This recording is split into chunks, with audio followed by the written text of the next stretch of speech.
வணக்கம். இது தேர்தல் திருவிழா. நாளுக்கு நாள் அரசியல் களம் பரபரப்பா மாறிட்டு வர சூழல்ல இப்போ நடந்த முக்கிய நிகழ்வுகளை இந்த தொகுப்புல ஒவ்வொன்னா பார்க்கலாம். எம்ஜிஆர் படத்தை போடாம அதுக்கு பதிலா அரவிந்த் சுவாமி படத்தை போட்டு போஸ்டர் அடிக்கிற நிலைமைக்கு அதிமுக போயிடுச்சுன்னு கிண்டல் பண்ணி இருக்காரு திமுக இளைஞரணி செயலாளரும் அமைச்சருமான உதயநிதி ஸ்டாலின். வர்ற தேர்தல்ல அடிமைகளோட முதலாளிகளை வீட்டுக்கு அனுப்புறதுதான் ஒரே குறிக்கோளா இருக்கணும்னு அவரு வலியுறுத்தி இருக்காரு.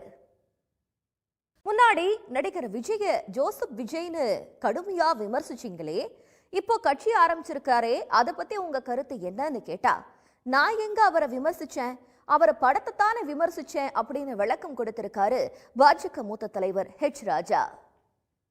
தமிழ்நாட்டுல ஒன்னு திமுக ஆட்சிக்கு வரணும், இல்ல அதிமுக ஆட்சிக்கு வரணும்.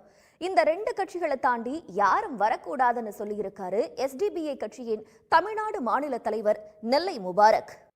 2004ஆம் ஆண்டு தேர்தலில் பாஜகவுடன் கூட்டணி வச்சது தவறான முடிவுன்னு ஜெயலலிதா சொன்னது மாதிரி 2021ல் அவங்களோட கூட்டணி வச்சது தவறுன்னு சொல்லிட்டு இப்போ எடப்பாடி பழனிசாமி கூட்டணியை முறிச்சிருக்காருன்னு அதிமுக MP தம்பிதுரை சொல்லியிருக்காரு. இந்த கட்சியோடாவது கூட்டணியா இல்ல தனியா தேர்தல்ல சந்திச்சு களம் காண போறாங்களா அப்படின்னு இன்னும் பாஜக தரப்புல இருந்து தெளிவான ஒரு அறிவிப்பே வெளியாகாத நிலையில தேர்தல் பிரச்சாரத்திற்குன்னு 38 குழுக்களை அமைச்சிருக்கு. அதுல என்னென்ன அப்படின்னு இப்ப பார்க்கலாம். 2 கோடி தொண்டர்கள்னு எடப்பாடி பழனிசாமி சொல்றதெல்லாம் நம்பாதீங்க. அதிமுகல 1.5 கோடி தொண்டர்கள் தான் இருக்காங்கன்னு ரொம்ப உறுதியா சொல்லி இருக்காரு முன்னாள் முதல்வரான O பன்னீர்செல்வம். மறுபடியும் பாஜக மட்டும் ஆட்சிக்கு வந்துடுச்சுன்னா இந்தியாவுக்கே பேராபத்து அப்படின்னு எச்சரிக்கை விடுத்திருக்காரு மனிதநேய மக்கள் கட்சியோட மாநில பொதுச் செயலாளரும் MLAவுமான அப்துல் சமது. அவர் என்ன கருத்துக்கள் சொல்லியிருக்காருன்னு இப்ப பார்க்கலாம்.